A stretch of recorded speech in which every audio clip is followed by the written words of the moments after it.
Number one అంటారు. అసలైన number one Guru Kashi university.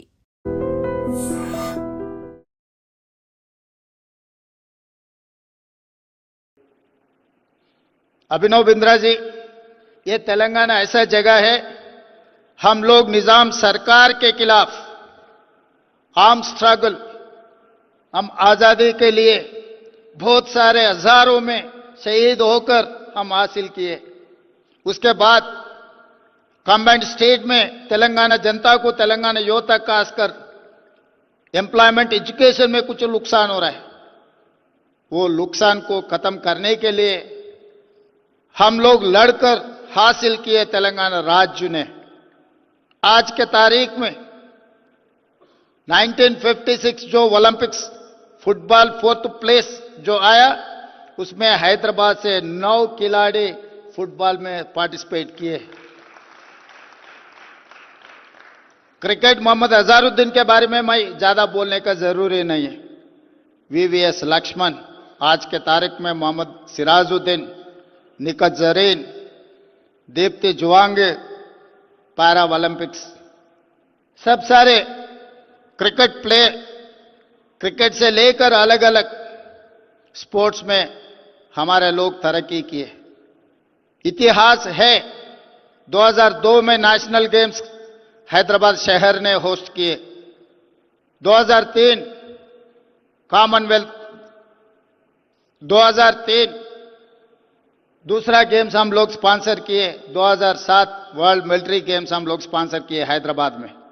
उसके बाद ये राज्य ने रास्ता भूल गए. इसीलिए जो रास्ता भूल गए, सरकार ने अभी नया रास्ता के लिए ढूंढ रहा है. इसीलिए वो रास्ता में स्पोर्ट्स पॉलिसी बनाने के लिए हम लोग पब्लिक प्राइवेट पार्टनरशिप में नया young India sports university, young India sports academy, ये दो पढ़ने के लिए, सर्टिफिकेट के लिए स्पोर्ट्स यूनिवर्सिटी, ट्रेनिंग के लिए स्पोर्ट्स एकेडमी. ये स्पोर्ट्स एकेडमी में कोचेस का बहुत कम है, कोचेस के लिए बहुत जरूरी है. इसीलिए हम लोग एमओयू किए साउथ कोरियन स्पोर्ट्स यूनिवर्सिटी से. कोचेस कोचिंग बहुत जरूरी है. जहां पर आपका जरूरी है वीटा दानी से जो उपासना, जितने भी मंच पे जो कॉर्पोरेट सेक्टर से आप लोग हैं, ये हैदराबाद तेलंगाना में स्पोर्ट्स आगे ले जाने के लिए आप लोगों का मदद जरूरी है. क्योंकि परसों जो ओलंपिक्स में एक भी गोल्ड मेडल नहीं मिला, सचमुच ये शर्म की बात है. छोटे देश, छोटे economy, south Korea, they have got 32 gold medals in Olympics. Only one girl, she has got 3 gold medals in archery. फिर 140 करोड़ जनता है, सो इस देश कम से कम एक भी गोल्ड मेडल नहीं लाए. हम सब लोग बैठकर सोचने का वक्त आए. इसीलिए तेलंगाना राज्य के तरफ से, क्योंकि प्रधानमंत्री नरेंद्र मोदी जी ने ये ऐलान किया 2036 ओलंपिक्स इंडिया में ऑर्गेनाइज करने के लिए. ऑर्गेनाइज करने के लिए पैसे है, जगह है, हैदराबाद जैसा शहर है, हम कर सकते हैं. मगर एक भी गोल्ड मेडल नहीं लिए तो आगे अपना शक्ल दुनिया को कैसे दिखाएंगे. इसीलिए आने वाले दिनों में अच्छे अच्छे खिलाड़ियों को हम लोग तैयार करना है. उसके लिए हम लोग, आप और हम, यहां जितने लोग शामिल हुए, सब लोग मेहनत करने का बहुत जरूरी है. इसीलिए आज हमारा पॉलिसी, क्योंकि आज तक कोई पॉलिसी ही नहीं था. जहां पर पॉलिसी नहीं है, जहां पर अप्रोच नहीं है, जहां पर एंकरेजमेंट नहीं है, युवता अलग रास्ता पे जा रहा है. हम लोग तेलंगाना राज्य सरकार ने एक नया डिपार्टमेंट खोले, पुलिस डिपार्टमेंट में. इससे पहले vigilance and enforcement, anti corruption, otherwise grey hands, ऐसा कुछ फोर्सेस थे. मगर मैं मुख्यमंत्री बनने के बाद cyber crime and drugs, this is the major damage राज्य के लिए, देश के लिए करने में साइबर क्राइम एंड ड्रग्स का बहुत बड़ा मुद्दा बन गए। इसीलिए मैं अलग अलग एक नया डिपार्टमेंट इनिशिएट किए। ड्रग्स के लिए, गांजा के खिलाफ लड़ने के लिए ईगल फोर्स बनाए। वो ऐसे ही ईगल है, कहीं पर भी कोने कोने पे, फार्म हाउस पे, घरों पे, कहीं पर भी अगर गांजा कंज्यूम किए, ड्रग्स कंज्यूम किए, हमारा ईगल सीधा सीधा पहुंच जाएंगे, उठाएंगे। कोई भी हो, कितना बड़ा भी हो, सबको ले आकर खड़ा कर दिए थाना पे। क्योंकि मैदान में जाने के लिए कोई पॉलिसी नहीं है, मैदान में क्रीड़ा स्पोर्ट्स में एंकरेजमेंट के लिए कोई पॉलिसी नहीं है। जब मैदान में जाने के लिए नहीं, ये रास्ता नहीं है, तो ये नौजवान पब बार ड्रग्स पे जा रहा है। दूसरे पंजाब बनाने के लिए कोशिश कर रहे हैं हैदराबाद तेलंगाना को। हर किस नहीं होने देंगे हम, है किसी को हिम्मत नहीं होना तेलंगाना में आने के लिए।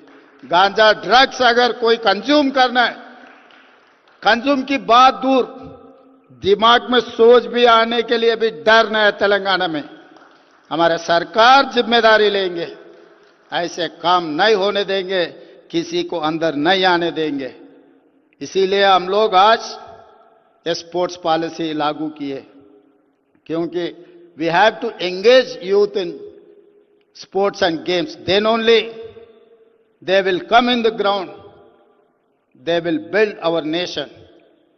इसीलिए हम लोग 2026 ఏమన్నా జితాను మనం స్పోర్ట్స్ మినిస్టర్ 2026 మనకి ఏమని అడిగినాం కదా, what is that? Mansukh Mandovi అనేదో లెటర్ ఇచ్చి వచ్చిన స్పోర్ట్స్ ఇక్కడ 2026 खेलो इंडिया तेलंगाना होस्ट करने के लिए मनसुख मांडविया जी से हम लोग दरखास्त किए। ओलंपिक्स में भी 2 वर्टिकल्स तेलंगाना होस्ट करने के लिए हम लोग केंद्रीय सरकार से हम गुजारिश किए। इसीलिए ये सब सारे करना है तो हम लोग तैयारी करना, तैयारी के लिए आप लोगों का मदद बहुत जरूरी है। एक दिन स्पोर्ट्स कॉन्क्लेव लगा के भूलने का नहीं है, नहीं तो कागज में कुछ पॉलिसी बना दे के कागज को ले जाकर लाइब्रेरी में लगाने का नहीं है। ये कागज नहीं है, सोने का लकीर है। आने वाले दिनों में इस देश को, इस दुनिया से तेलंगाना हैदराबाद शहर से हम मुकाबला करेंगे। जो ओलंपिक्स में गोल्ड मेडल लाना है, हमारे बच्चा लोग लाएंगे। स्पोर्ट्स को एंकरेज करने के लिए वर्ल्ड चैंपियनशिप क्रिकेट में जो सिराज ने लाया, उनको ग्रुप 1 पुलिस ऑफिसर जॉब दिया हूं। Nikhat Zareen boxing champion, group 1 police commandant DSP job दिए, group 1 job. Deepti group 2 job दिए, फाइनेंशियल सपोर्ट भी दिए। इसीलिए आज मैं ये मंच से, मैं स्पोर्ट्स एंड गेम्स जो भी तैयार हो रहे, मैं पेरेंट्स के लिए भी मेरा गुजारिश है, पढ़ लिखने में ठीक ठाक नहीं है तो भी नौकरी मिलने वाले, आने वाले दिनों में उनके भविष्य अच्छा रहने वाले। स्पोर्ट्स एंड गेम्स में अगर वो लोग तरक्की किए तो हमारी सरकार तैयार है। इसीलिए sports academy, young India sports university लाने के लिए हम लोग आज पॉलिसी बनाए। आप लोग इसमें part of this game, this policy, आप लोग जो मंच पे है, आप लोग आने वाले दिनों में इस देश को रोल मॉडल बनने वाले हैं। आपके नेतृत्व में हमारा young India sports university, young India sports academy इस देश में एक नया शुरुआत होने वाले हैं। इसीलिए मैं आप सबको अभिनंदन करना चाहता हूं, वेलकम करना चाहता हूं तेलंगाना राज्य के तरफ से। आपको जो मदद जरूरी है, one phone call away. Sports के लिए आधे रात को तेलंगाना सरकार हाजिर हो जाएंगे। जो मांगे वो मंजूर करने के लिए हम तैयार हैं। 3 लाख करोड़ रुपए बजट है, हम लोग दूसरे में वो पैसे इस्तेमाल कर रहा है, मगर आज के तारीख में स्पोर्ट्स के लिए हम बजट अलोकेट कर देंगे। आप लोग जो पॉलिसी बनाएंगे, जो आगे ले जाने के लिए कोशिश करेंगे, तेलंगाना सरकार के तरफ से आपको मदद रहेंगे आप कोऑर्डिनेशन कर दे के तेलंगाना के नाम इस देश में दुनिया में तरक्की करने का जिम्मेदारी आप लोग जो मंच पे बैठा हुआ है आप सब लोगों का जिम्मेदारी है आपको मदद करने का जिम्मेदारी मेरा है धन्यवाद मित्रों నిజంగా ప్రస్తుతం ఉన్నటువంటి సమాజం దేనికి ప్రయారిటీ ఇస్తుంది? ఆర్థిక సంబంధాల చుట్టూ మాత్రమే తిరుగుతోంది. మళ్ళీ ఎన్నికలంగానే చాలా విరక్తి కలుగుతాను. మంచి అనిపిస్తుంది కదా, లేడీస్ కూడా ఛాలెంజింగ్ జాబ్స్ చేసినప్పుడు చాలా బాగుంటది. ఫుడ్ డెలివరీ ఇవ్వటానికి వెళ్ళినటువంటి డెలివరీ బాయ్ అనిల్ పై కళ్ళ ముందు పెళ్ళండుకోండి